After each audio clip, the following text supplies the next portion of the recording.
Alors ce matin, j'aimerais qu'on puisse ouvrir dans le livre d'Ésaïe au chapitre 40.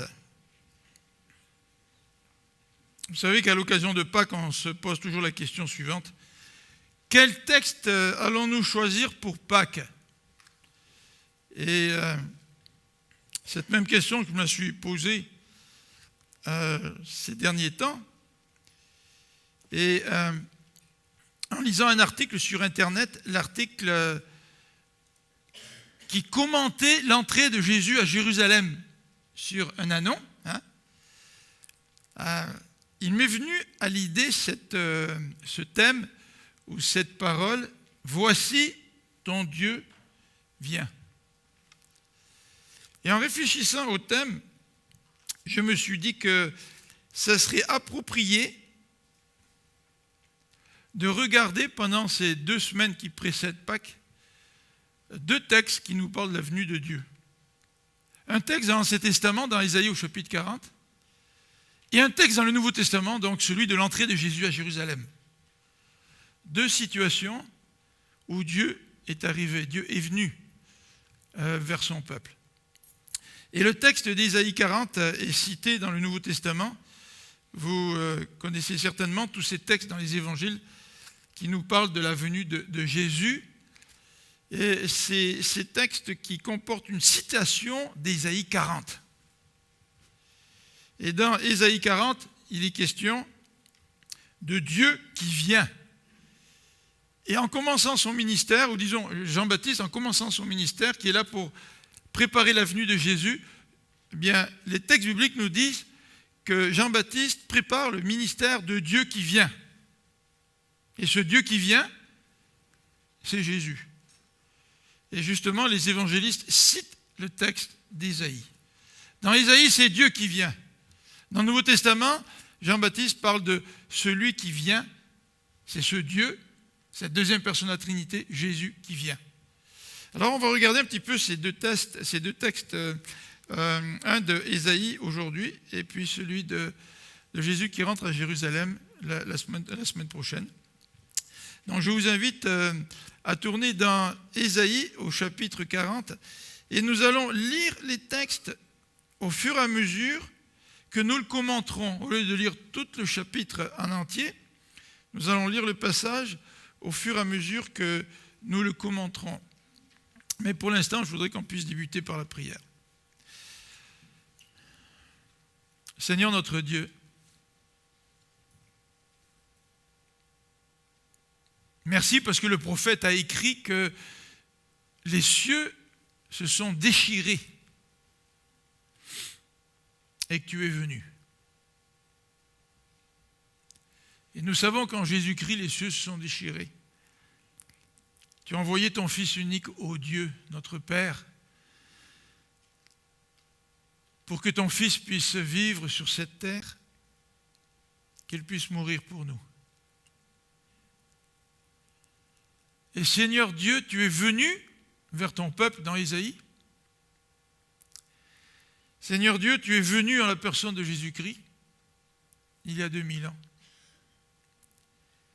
Et Seigneur notre Dieu, tu veux venir encore aujourd'hui jusqu'à nous. Merci parce que tu veux nous rencontrer. Non seulement pour que nous puissions faire la paix avec toi, mais aussi tu veux nous rencontrer à chaque jour. Tu veux être présent dans notre vie. Seigneur, tu veux que nous puissions vivre cette bonne nouvelle de la présence de Dieu dans notre vie. Et comme nous l'avons mentionné, il y a une couple de dimanches, Seigneur, nous voudrions que tu nous aides cette année à vivre davantage la réalité de cette bonne nouvelle, la réalité de cet évangile. Et pas seulement le dimanche matin, mais aussi à chaque instant de chaque jour. Donc Seigneur, ouvre notre cœur ce matin Parle-nous, nous t'en prions. Au nom de Jésus-Christ, ton Fils bien-aimé. Amen. Voici ton Dieu vient. Alors ce verset pourrait passer inaperçu lors d'une lecture rapide, mais si nous nous attardons un petit peu sur le texte d'Ésaïe, nous allons nous rappeler, en particulier si nous avons lu l'ensemble d'Ésaïe et si nous avons lu des livres d'introduction qui nous parlent un petit peu du contexte de la situation du peuple d'Israël, nous savons certainement qu'à un moment donné dans l'histoire du peuple d'Israël, eh bien non seulement la Samarie, mais aussi Juda ont été amenés en exil. Et le texte d'Ésaïe 40, c'est un texte extrêmement important qui va être une introduction à tous les chapitres qui vont suivre jusqu'à la fin du livre d'Ésaïe. Et dès le chapitre 41, on va assister à la mise en scène, à l'apparition de Cyrus. Et Cyrus, il est décrit comme étant l'envoyé de Dieu.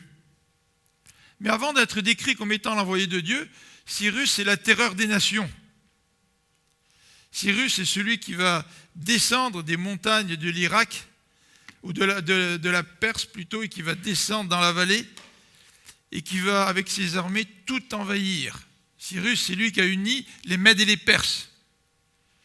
Et Cyrus, c'est la terreur des nations. C'est celui qui va devenir le nouveau maître du monde. Mais Dieu, au chapitre 41, ne parle pas simplement de la terreur des nations, mais au chapitre 41, Dieu veut rassurer son peuple. En lui disant, écoute, il y a des événements qui vont avoir lieu, des événements qui peuvent faire frémir, des événements qui peuvent susciter la peur et la terreur. Mais Dieu veut rassurer son peuple, car Cyrus va être l'homme, l'envahisseur, par lequel Dieu va libérer son peuple. Et par lequel Dieu va permettre à son peuple qui est en exil à Babylone de revenir chez eux.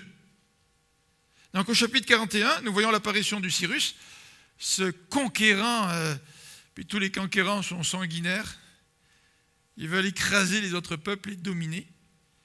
Mais Dieu veut non seulement parler de la venue de Cyrus, la terreur des nations, mais il veut rassurer son peuple en lui disant, c'est par Cyrus qui va être mon serviteur. C'est-à-dire que Dieu va utiliser Cyrus pour que son plan s'accomplisse et que le peuple puisse revenir de l'exil. Alors au chapitre 40 d'Ésaïe, nous assistons, comme je viens de le dire, à une introduction du reste du livre d'Ésaïe. Et en fait, dans le contexte auquel Ésaïe fait allusion, eh bien, Babylone va être détruite. Babylone va être détruite par Cyrus, comme Daniel l'avait prédit. Et dans Ésaïe 40, il est donc présenté cette situation, non pas en détail, mais Dieu va faire quelque chose, Dieu va intervenir. Et dans ce contexte-là que le texte d'Ésaïe nous dit que voici ton Dieu vient. Et c'est important de savoir que Dieu vient, parce que quand le peuple a été mené en exil, eh bien tout a disparu. Tout ce qui symbolisait la présence de Dieu a disparu. Il n'était plus dans le pays, il n'y avait plus de temple, on ne pouvait plus adorer Dieu. Et là, il y a quelque chose qui va se passer après un moment d'exil, après des années en exil, c'est que Dieu va venir, et quand Dieu vient, il y a quelque chose qui va se passer. Donc Babylone va être détruite, et dans ce chapitre 40, on nous dit non seulement que l'Éternel vient, mais ça sert aussi d'introduction, parce que dans les différents chapitres qui vont suivre d'Ésaïe, on va nous présenter la description du serviteur de l'Éternel. Et plusieurs chapitres d'Ésaïe, ou plusieurs passages d'Ésaïe, vont être consacrés à la venue du serviteur de l'Éternel, et ces quelques chants, qu'on appelle les chants du serviteur, vont en quelque sorte culminer dans ce texte d'Ésaïe 53. C'est un serviteur de Dieu qui va venir, mais un serviteur qui va souffrir. Donc ce chapitre 40 est très important dans le livre d'Ésaïe.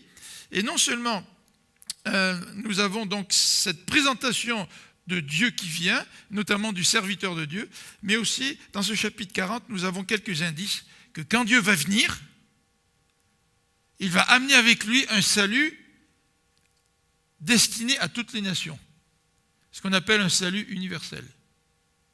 Alors, le chapitre 40 est extrêmement important. Alors je vous invite à regarder ce thème, voici ton Seigneur vient, en regardant tout d'abord la bonne nouvelle, parce qu'au chapitre 40, c'est une bonne nouvelle. Dieu s'en vient. Nous, ça fait quelques jours que Daniel, qui est ici avec Lorraine, ils ont décidé de venir, puis nous ont envoyé un courriel en disant, est-ce qu'on va venir à l'église, est-ce que vous êtes là? Puis nous, on leur a répondu en disant, on vous invite à manger. Tu sais. Alors on était bien contents qu'ils viennent à manger. Et quand quelqu'un s'en vient chez vous, puis que ce sont de vos amis, vous êtes contents. J'espère que tu es content, Daniel. D'habitude, Daniel, il raffole les desserts de Marie-France. Mais là, cette année, il a dit, j'amène mon dessert. Je me suis dit, oh, qu'est-ce qu'il y a? Il y a un problème. Il n'aime plus les desserts de Marie-France. Alors j'ai envoyé un courriel, j'ai dit, Daniel, tu n'aimes plus les desserts de Marie-France? En tout cas, on va en parler tout à l'heure, hein, Daniel. On a un petit compte à rendre. Là. Mais quand quelqu'un arrive, quand des amis arrivent, quand la famille arrive, quand même, nous recevons au Canada la visite de la royauté, des représentants de la royauté ou même de la reine elle-même qui vient d'Angleterre, qui vient ici, il y a une bonne nouvelle en quelque part. Tu sais. Et on a parlé de ça là, il y a 2-3 semaines, l'importance pour nous chrétiens de vivre la réalité de l'Évangile, vivre la réalité de la bonne nouvelle. Est-ce que nous vivons comme des gens excités parce que nous connaissons une bonne nouvelle? Et là, dans ce passage, on va voir que Dieu vient, et quand Dieu vient, c'est une bonne nouvelle. Mais on va regarder aussi un autre élément, c'est que quand quelqu'un vient, en particulier dans ce passage, quand Dieu vient, sa venue demande une préparation. Si vous saviez, depuis vendredi soir, comme ma femme travaille à la maison, elle est belle notre maison, elle a tout lavé partout, elle a donné un bain aux chiens, elle a même séché au séchoir. On a repeint des enfers dans la maison pour que quand nos invités arrivent, tout soit impeccable. Ma femme, elle va vous dire que je viens de Marseille. Puis les Marseillais, ils exagèrent pas mal quand ils parlent. Hein. En tout cas, quand quelqu'un vient, en général, on se prépare. Même si on n'a pas fait tout ça, hein, Marie, on se prépare. Et quand Dieu vient, en tout cas au chapitre 40, l'auteur nous parle de la préparation à la venue de Dieu. Et ça, c'est intéressant pour nous. Est-ce que nous nous préparons dans notre vie à la venue de Dieu? Je n'ai pas besoin, Dieu habite dans mon cœur. Je l'ai accepté dans ma vie. Vous savez que ce n'est pas aussi simple que ça. Vous savez qu'on peut être chrétien puis vivre loin de Dieu. On peut être chrétien, puis même si le Seigneur est en nous et que nous avons été scellés du Saint-Esprit, nous ne vivons pas la réalité de l'Évangile. Nous ne vivons pas la réalité de la présence de Dieu.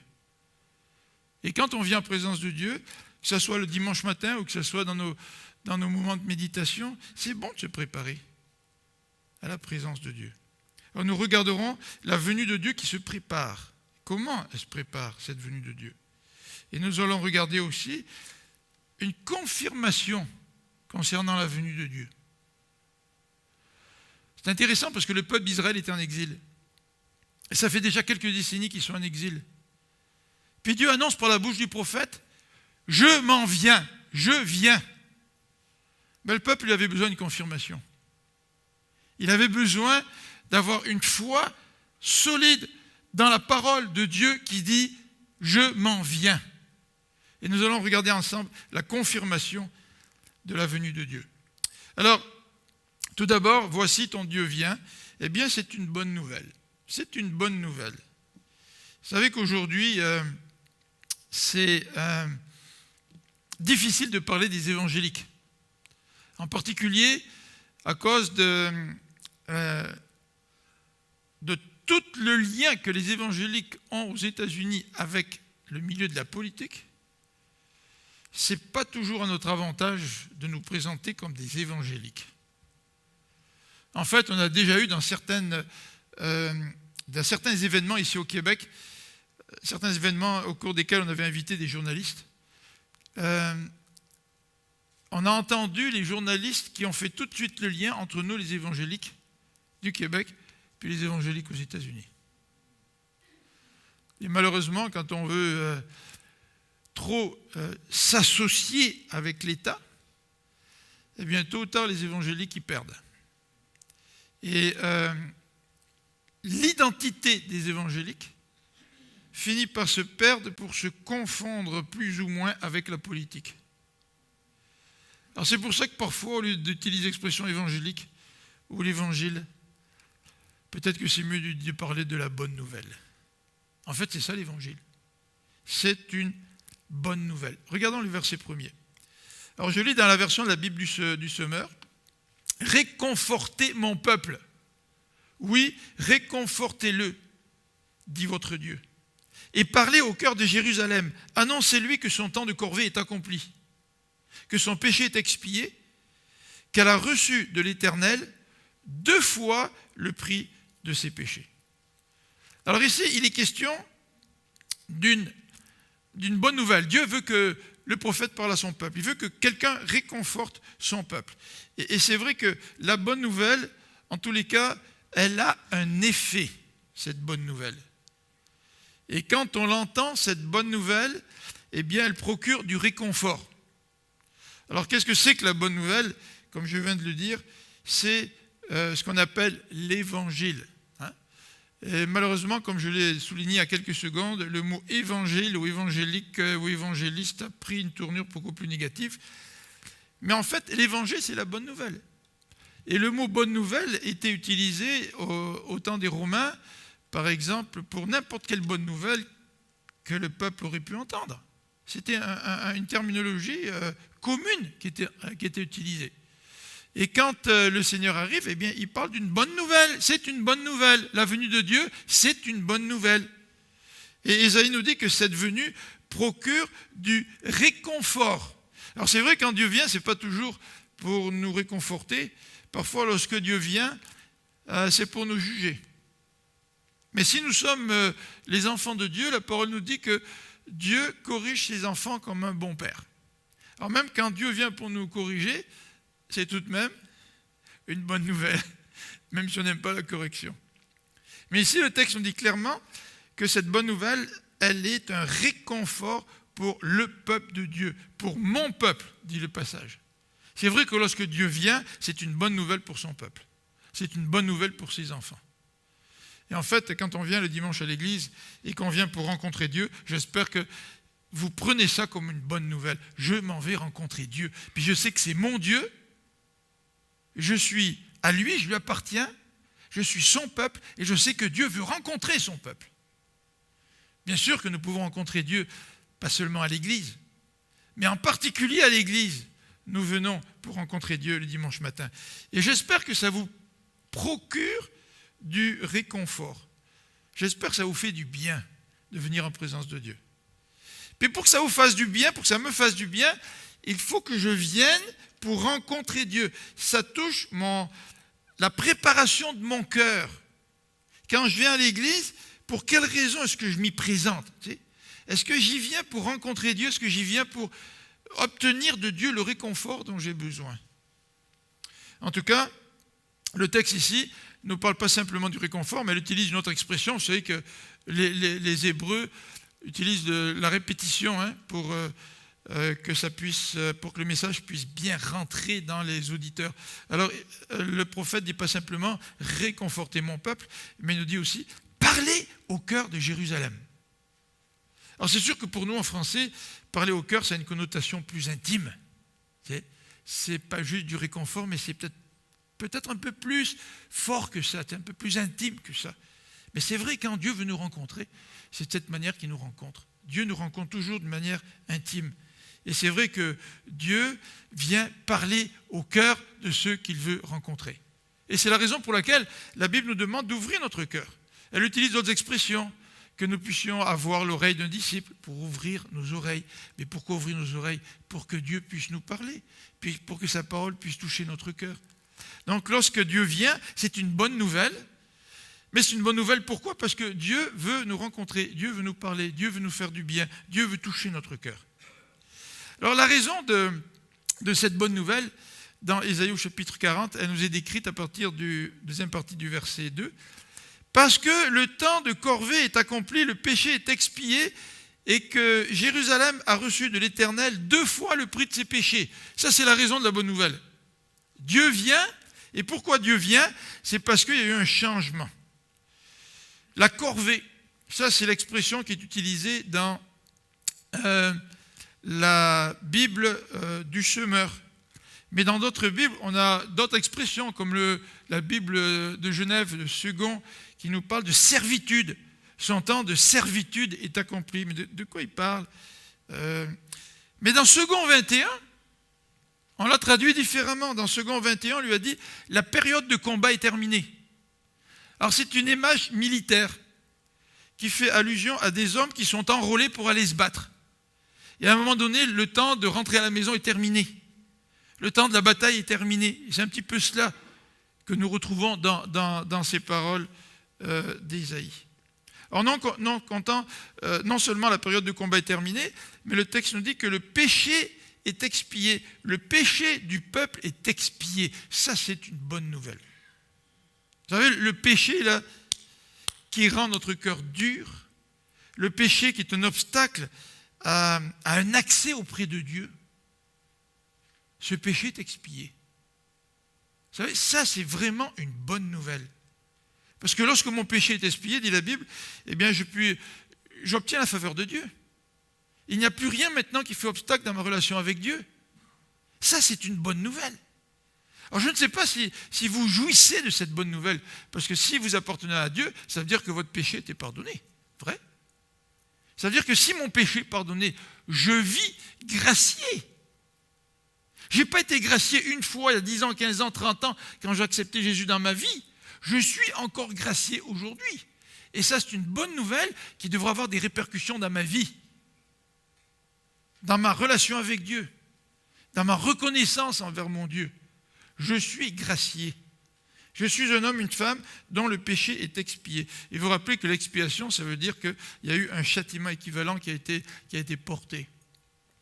Et nous savons que Christ a porté le châtiment qu'on méritait. Et là, Dieu dit la bonne nouvelle au peuple, il dit ton péché a été expié, puis il dit ensuite que Jérusalem a reçu de l'Éternel 2 fois le prix de ses péchés. Alors c'est une expression un petit peu difficile à comprendre, mais vous savez, il faudrait comprendre le double. Jérusalem a reçu le double du prix de ses péchés. Il faut comprendre ça comme étant, non pas le double, mais plutôt l'équivalent. Vous savez, quand on dit j'ai un double, j'ai un jumeau, j'ai un double, ça ne veut pas dire que moi je suis multiplié par 2, ça veut dire que j'ai un équivalent. Il y a une contrepartie. En fait, si on prend le double dans ce sens-là, ça veut dire qu'il y a eu un équivalent pour mon péché. Et encore cette idée de substitution qui se retrouve dans ce passage. Il y a une bonne nouvelle. Il y a une bonne nouvelle parce que le péché du peuple est expié. Parce que Dieu va venir. Et Dieu vient parce que le péché du peuple est expié. Et cette bonne nouvelle, elle est rattachée à une promesse. Quand on entend des bonnes nouvelles, on n'y croit pas toujours. On se dit, il y a une pogne, on va nous pogner en quelque part. Là. Il doit y avoir un piège en quelque part. Mais quand Dieu annonce une bonne nouvelle, il la rattache toujours à une promesse. Et regardez la promesse au verset 3. On entend une voix crier « Dégagez un chemin dans le désert pour l'Éternel, nivelez dans la steppe une route pour notre Dieu. Toute vallée sera élevée, toute montagne abaissée, ainsi que toutes les collines. Les lieux accidentés se changeront en plaine, les rochers escarpés deviendront des vallées. Alors, la gloire de l'Éternel sera manifestée, et tous les habitants la verront à la fois, l'Éternel l'a promis. » Qu'est-ce que Dieu est en train de dire? Il est en train de dire, j'ai une promesse pour vous, j'ai une bonne nouvelle. Et cette bonne nouvelle, c'est qu'une route va se préparer pour que Dieu vienne. Et le verset 9 et 10, si nous sautons même au verset 9 et 10, il nous est dit, crie avec force, Jérusalem. Crie, messagère d'une bonne nouvelle. Oui, crie sans crainte. Annonce aux villes de Juda, voici votre Dieu vient. Voici l'Éternel, le Seigneur, il vient avec puissance. Et son bras lui assure la souveraineté. Il vient, notre Dieu. Et ça, c'est une promesse. C'est une promesse que Dieu fait par la bouche de son prophète. Préparez une route, car je viens. Préparez une route, car je viens, et je viens avec puissance. Et ce qui est intéressant, c'est que dans le verset 5, non seulement il nous est dit que Dieu vient, mais il nous est dit que Dieu va venir et tout homme va le voir. Regardez le verset 5. On a déjà une anticipation de ce Dieu qui va venir aux yeux de tous les hommes. Tous les hommes le verront la gloire de l'Éternel. Ils la verront tous à la fois. L'Éternel l'a promis. C'est intéressant, hein? Dieu fait une bonne nouvelle, et puis il veut que nous nous attachions à cette bonne nouvelle. Il veut que nous puissions croire à la bonne nouvelle. Et non seulement il nous la présente, mais il promet que ça va arriver. Et c'est ce qu'il dit au peuple. Il dit, Dieu vient, il s'en vient. Et ce qui est fantastique, c'est que le Seigneur, quand il est venu, il a repris, ou en tout cas Jean-Baptiste a repris cette parole en disant, Jésus vient, le Messie vient. C'est vrai qu'il vient. Et il tire sa citation d'Ésaïe 40, où c'est certain que Dieu va venir. Et tout comme c'était certain que Dieu vienne, puis il est venu, il a ramené le peuple d'Égypte, il a ramené le peuple de l'exil, eh bien, il y a quelqu'un qui vient après moi, dit Jean-Baptiste. Et cette personne qui vient après moi, c'est Dieu. Et c'est ce Dieu qui vient, et qui vient pour sauver et guérir son peuple. Alors donc, c'est une bonne nouvelle dans Ésaïe 40. Une bonne nouvelle. Mais la venue de Dieu se prépare. Et la venue de Dieu se prépare d'une façon bien particulière.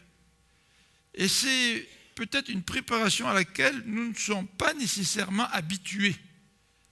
C'est vrai que si le roi d'Angleterre et la reine d'Angleterre venaient à Montréal, puis que vous faisiez partie du comité organisateur pour leur venue, probablement que vous ne seriez pas habitués à la venue d'un roi ou d'une reine. Ils ne viennent pas souvent, tu sais. Peut-être il y aurait des points communs avec d'autres grands personnages, mais tout de même, il y a des éléments particuliers en rapport avec la venue de ce roi et de cette reine. Et quand le Seigneur vient, eh bien, il y a une préparation particulière qui sied à ceux qui veulent le recevoir.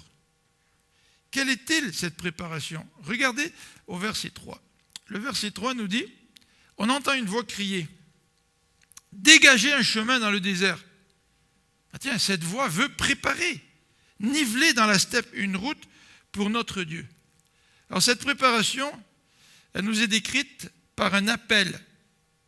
Aplanissez, préparez. Ce n'est pas juste Dieu qui prépare. L'adresse est adressée au peuple. Hein. C'est dégager le chemin, niveler dans la steppe une route pour notre Dieu.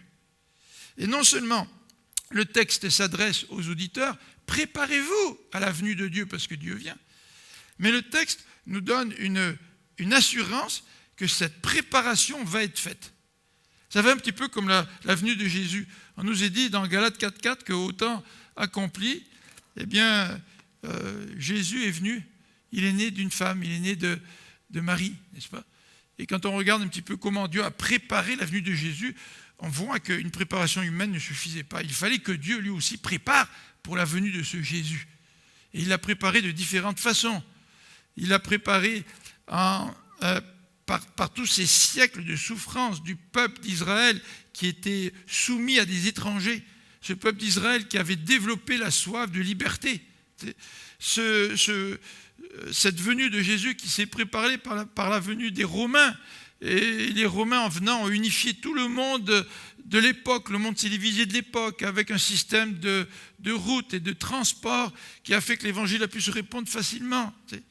Le temps de la venue de Jésus a été préparé par la traduction de l'Ancien Testament en grec, 2 ou 3 siècles avant Jésus-Christ. L'Ancien Testament a été traduit en grec. Dieu a préparé la venue de Jésus par les Juifs qui étaient dispersés partout dans l'Empire romain et qui créaient des synagogues un petit peu partout et qui offraient la possibilité à des païens de lire l'Ancien Testament en grec parce que l'Ancien Testament existait en grec. Et déjà, il y avait des craignants Dieu qui étaient prêts à la venue de Jésus. Vous vous rappelez l'histoire de Corneille? Cet homme-là, ce Romain, il était prêt. Dieu lui-même aussi prépare sa venue. Mais Dieu nous dit, préparez-vous aussi la venue de Dieu. Préparez aussi ma venue, dit en tout cas ici le chapitre 40. Dégagez un chemin, nivelez la steppe.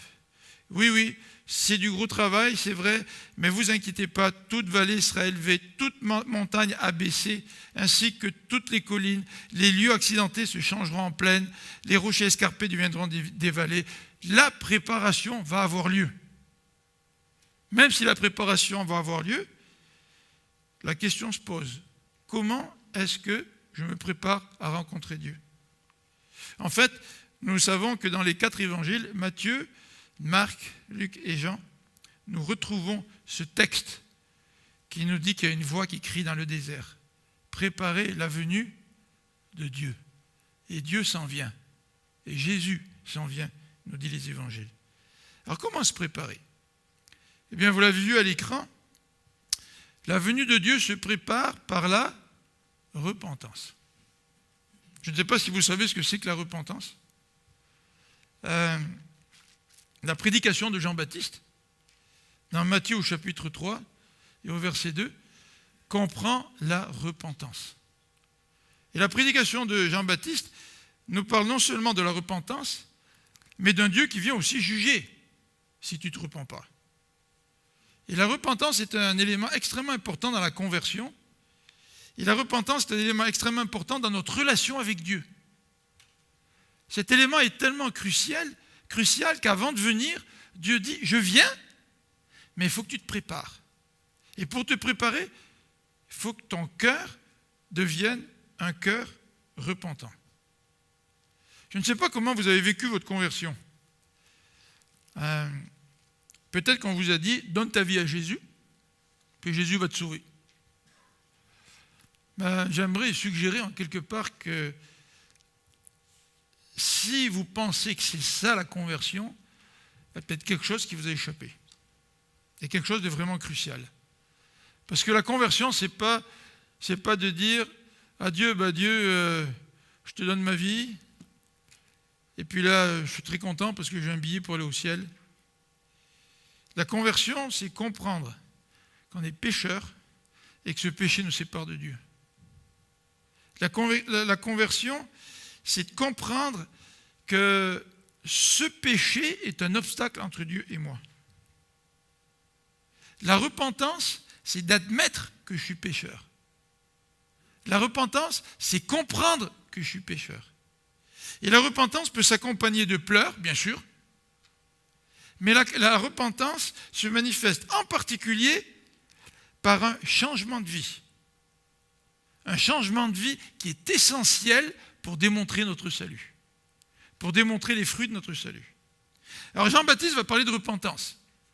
Jésus va parler aussi de repentance, parce qu'au chapitre 4 de Matthieu, au verset 17, Jésus commence son ministère en disant « Repentez-vous, car le royaume de Dieu est proche. » Qu'est-ce que ça veut dire, le royaume de Dieu est proche? Ça veut dire que Dieu s'en vient. C'est ça que ça veut dire dans le contexte du ministère de Jésus. Le royaume de Dieu est proche, Dieu s'en vient, donc repentez-vous. Et qu'est-ce que Jésus va faire dans le sermon sur la montagne? Jésus, au travers de son enseignement, va essayer de travailler la repentance dans le cœur des gens. Tout comme Jean-Baptiste. Parce que Jean-Baptiste et Jésus savaient très bien que si nous acceptons, nous disons avoir accepté Jésus sans repentance, ce n'est pas réellement une conversion. Alors Jésus va commencer par le sermon sur la montagne en nous parlant des béatitudes.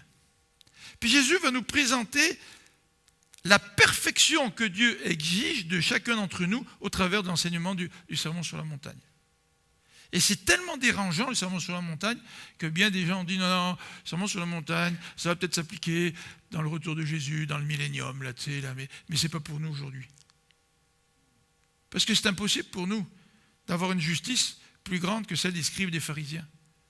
Jésus dit au chapitre 1, au chapitre 5 de Matthieu, après avoir dit qu'il n'y a pas un seul iota de la loi qui va disparaître, Jésus dit, si ta justice elle n'est pas supérieure à celle des scribes et des pharisiens, tu ne peux pas entrer dans le royaume de Dieu. Et pour les Juifs de l'époque, il n'y avait personne d'autre que les pharisiens qui étaient les plus justes au monde. Alors Jésus, par le sermon sur la montagne, est en train de dire, à cause de votre péché, vous êtes incapables d'entrer dans le royaume des cieux.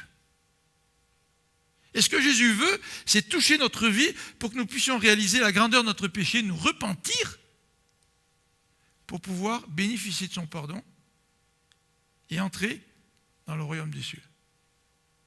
En fait, la repentance, elle est nécessaire pour obtenir le pardon. Et c'est ce que Jean-Baptiste dit dans Marc au chapitre 1, verset 4. Repentez-vous pour être pardonné.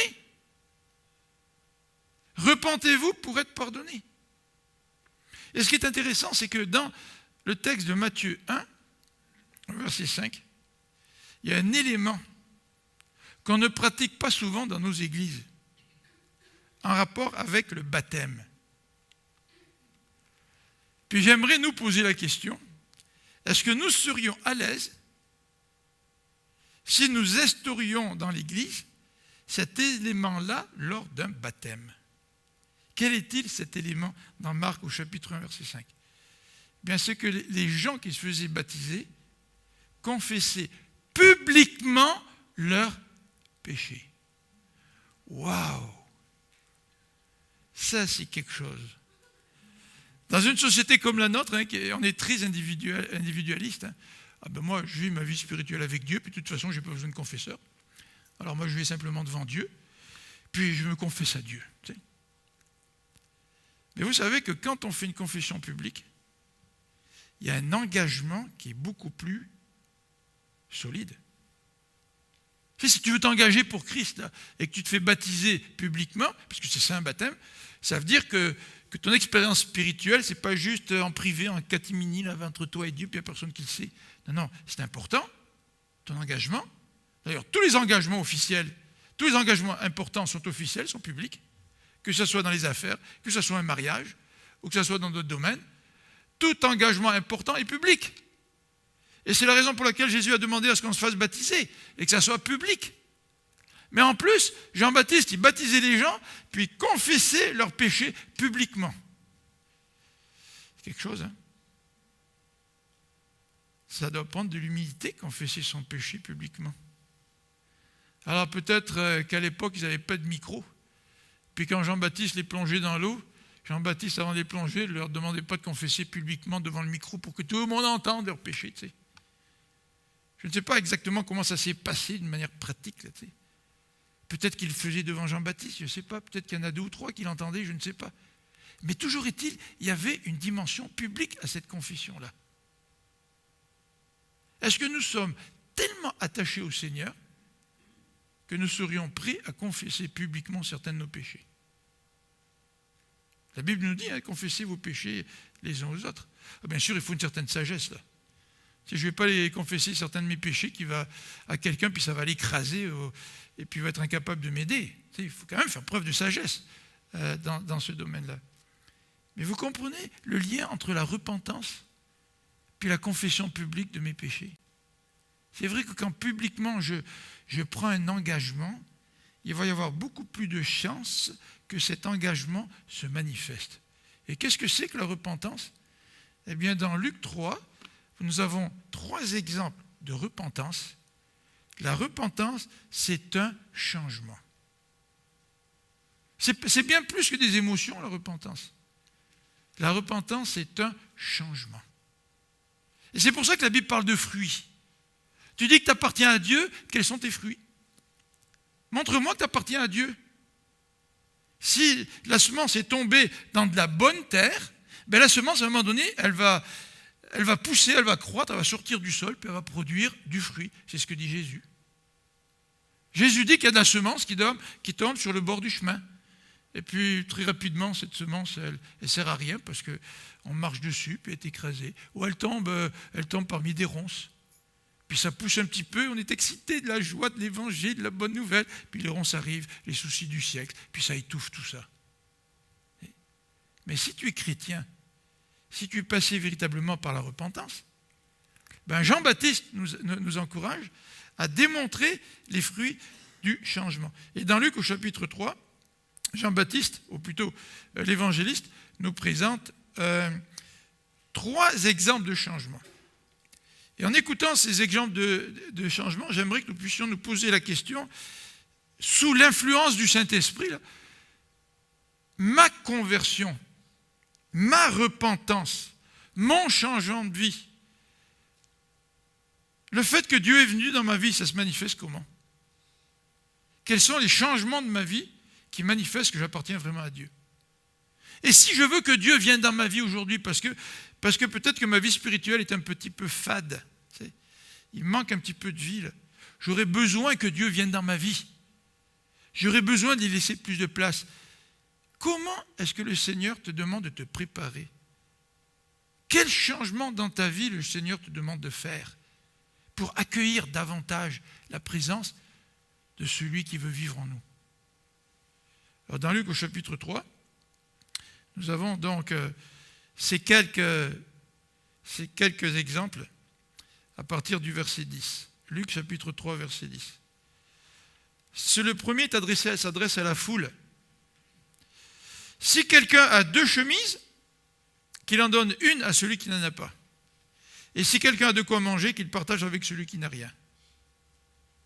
Bon, nous, on dit ça, donner ma chemise, c'est rien. De toute façon, j'en ai plein de chemises.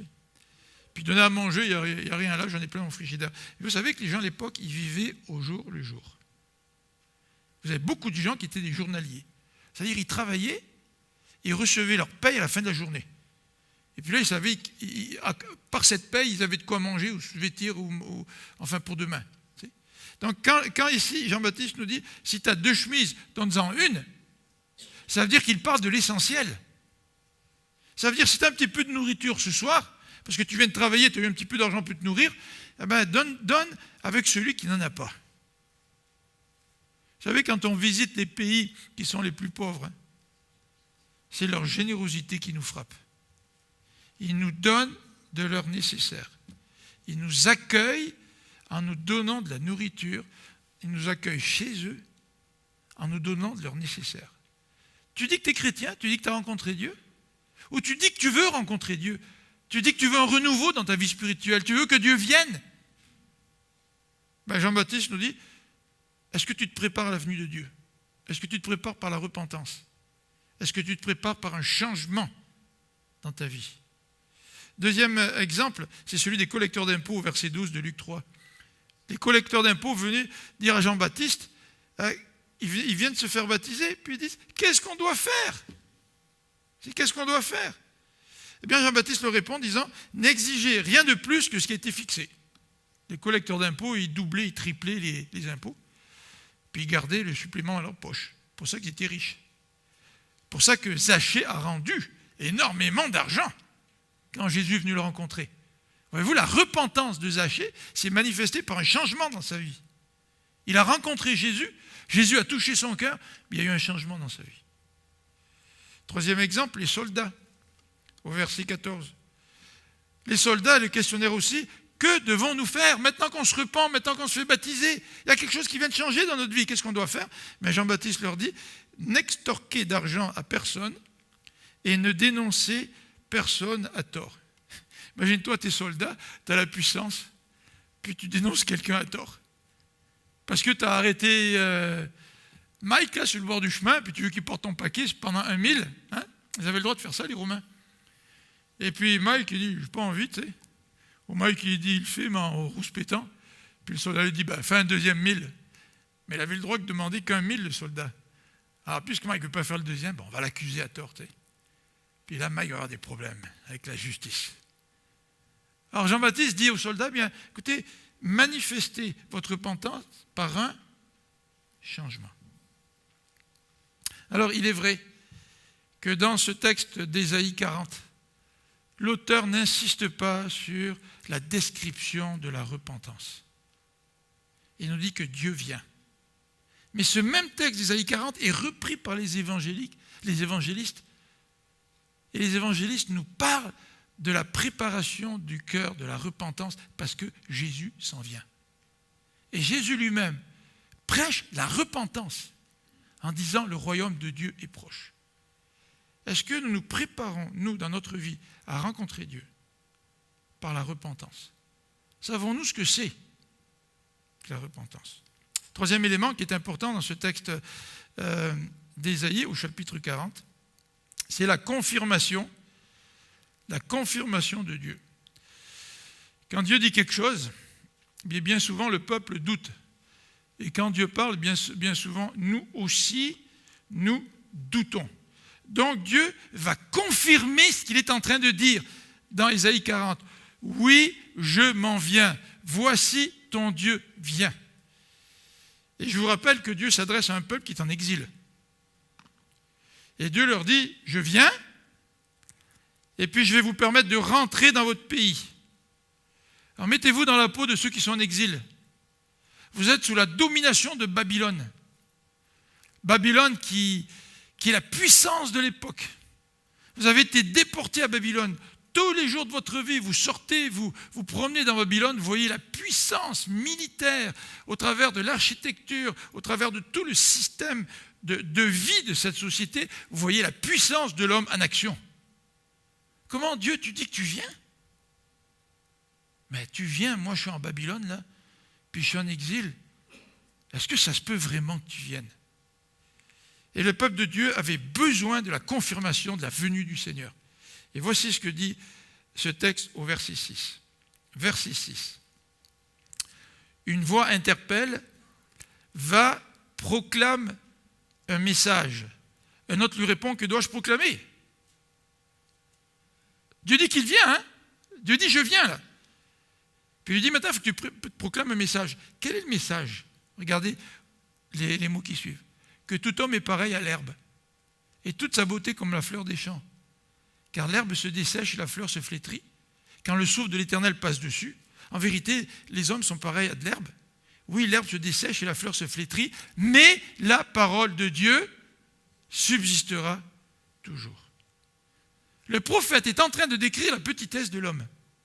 Qui peut arrêter les plans de Dieu? Est-ce que Babylone la grande peut arrêter les plans de Dieu? Est-ce que la puissance des armées de Babylone peut arrêter les plans de Dieu?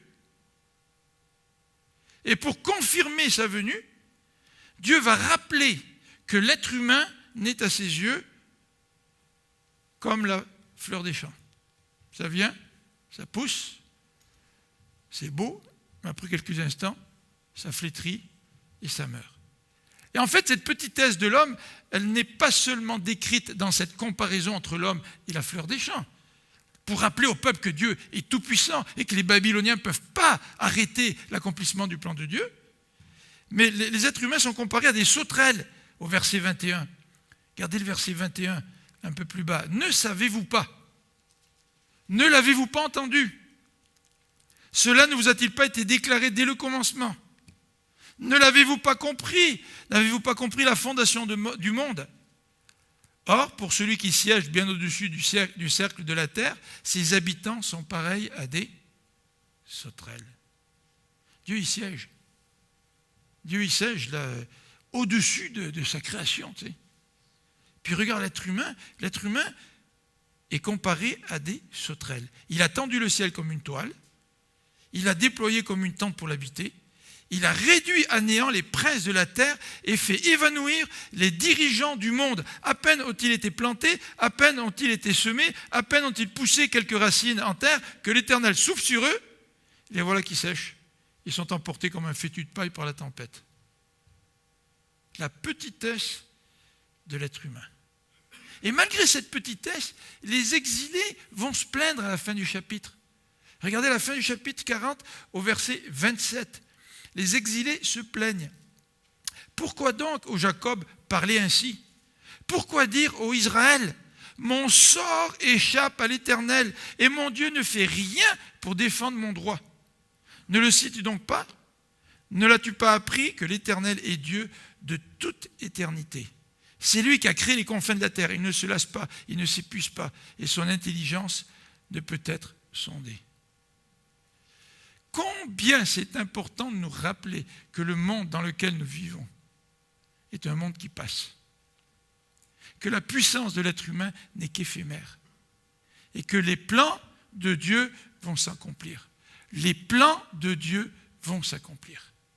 Et en fait, c'est intéressant de voir que la venue de Jésus, Jean-Baptiste cite justement des passages qui viennent de ce texte d'Ésaïe.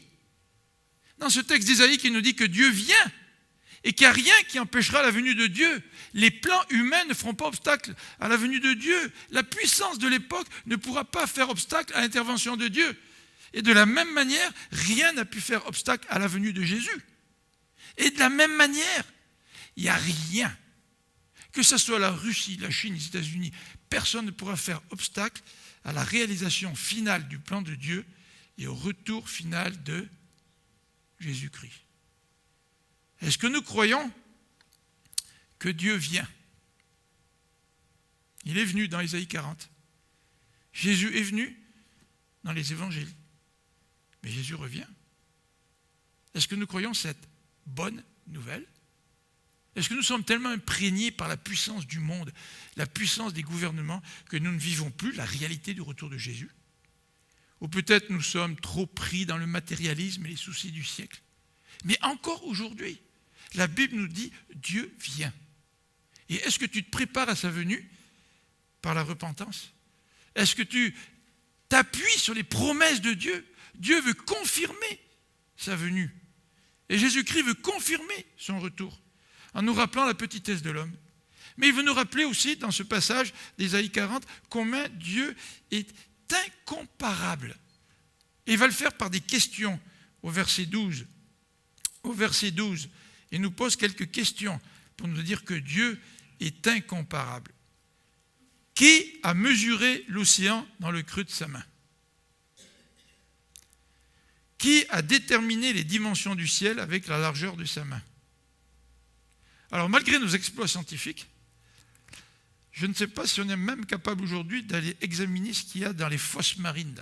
Alors, je ne sais pas combien de kilomètres en profondeur. Ah oui, on est capable, avec nos cartes, nos satellites et tout ça, de faire pas mal de mesures. Mais encore, même aujourd'hui, avec les développements de la science, on a des limites. Qui a déterminé la dimension du ciel? Même avec ces les télescopes qu'on a envoyés dans l'espace, et à travers lequel on peut aller encore loin, loin, loin, voir les galaxies. C'est incroyable combien nous sommes petits en regardant tout ça. On n'est même pas capable de mesurer l'espace. Qui a tassé dans un boisseau toute la poussière du sol? A mesuré la poussière du sol. Qui a bien pu peser les montagnes sur la bascule? C'est rien des montagnes pour Dieu s'il est capable de les peser. Qui donc a mesuré l'Esprit de l'Éternel? Qui a été son conseiller? De qui Dieu a-t-il pris conseil pour se faire éclairer?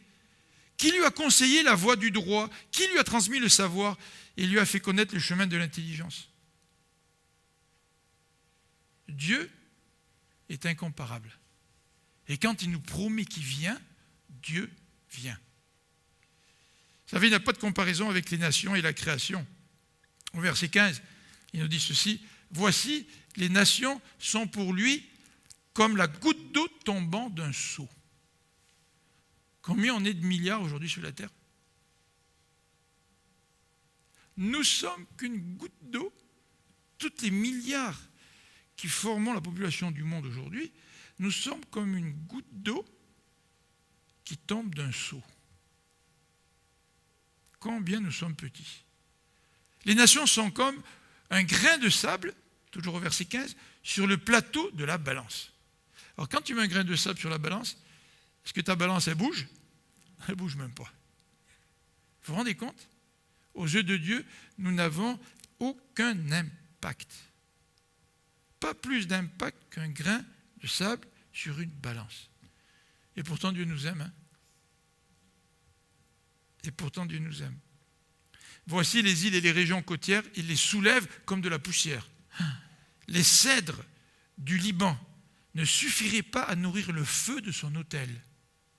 Dieu est tellement grand que tu pourrais donner tout ce qu'il y a sur la terre, ça ne suffirait pas. Tous les animaux qui y vivent ne seraient pas assez nombreux pour l'Holocauste. Offrir tous les animaux de la terre, ça ne suffirait pas. Toutes les nations à ses yeux sont comme rien, elles ont pour lui la valeur du néant et du vide. Il n'y a aucune comparaison entre les nations et Dieu. Notre Dieu nous promet qu'il vient. C'est ce qu'il dit au chapitre 40 d'Ésaïe. Et Ésaïe va expliquer par la suite comment Dieu va venir. Mais dès ce chapitre d'introduction, Dieu veut confirmer sa venue à travers ses paroles. Et en fait, au verset 18 et 20, Dieu va faire une comparaison avec les idoles. Et il nous dit ceci au verset 18, « À qui comparez-vous Dieu? Et comment le représenterez-vous? Une idole moulée, un artisan la fond, l'orfèvre la recouvre d'un plaquage d'or, puis l'orne des chaînettes d'argent. Celui qui est trop pauvre pour une telle offrande choisit un morceau de bois qui ne pourrisse pas, puis s'en va chercher un artisan habile pour faire une statue qui ne vacille pas. » Dieu est plus grand que nos propres idoles. Alors c'est sûr que moi, je n'ai j'ai rien que j'ai sculpté chez moi devant qui je fais des prières. Mais vous savez très bien ce que dit le Seigneur. Hein.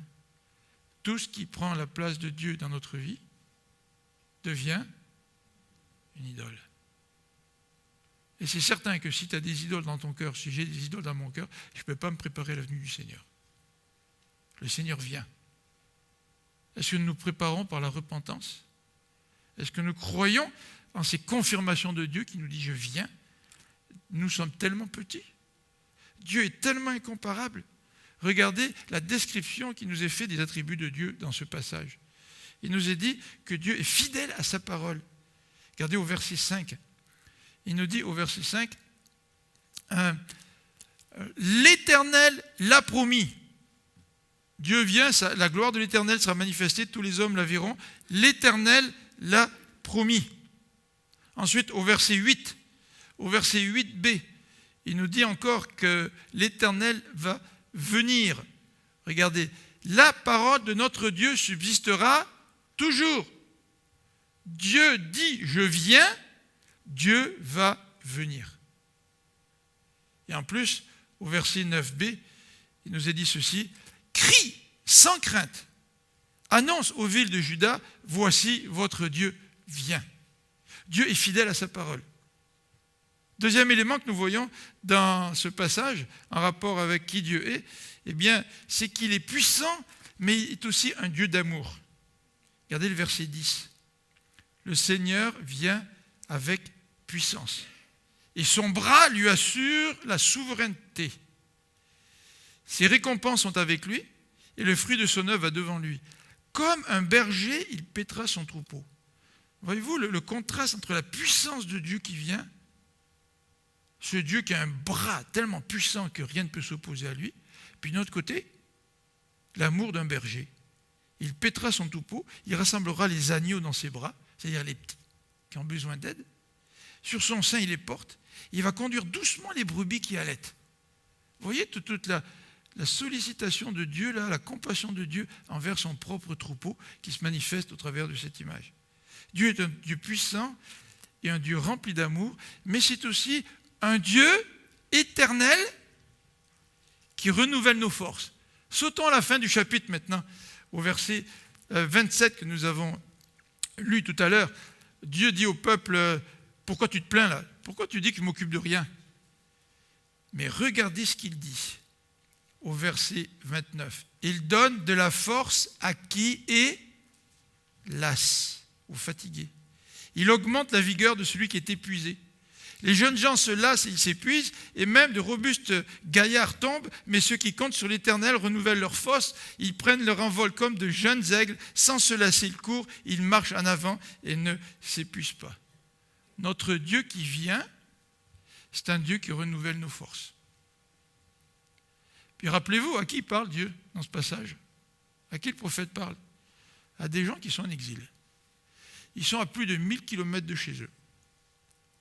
Et Dieu s'en vient pour les ramener de l'exil. Et Dieu ne va pas amener un 737 pour prendre tout le peuple d'Israël, puis en 1 heure de vol, les amener à Jérusalem. C'est plus de 1000 kilomètres de marche. Et je comprends que les gens puissent se dire, c'est vrai Seigneur, tu t'en viens, mais... Puis on est vieux, puis on a passé plusieurs années en exil, puis comment tu veux qu'on puisse retourner en Israël?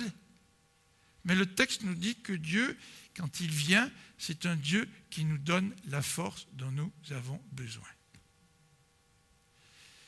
Avons-nous besoin que Dieu vienne dans notre vie? Peut-être que vous venez à l'église puis vous n'avez jamais accepté Dieu dans votre vie.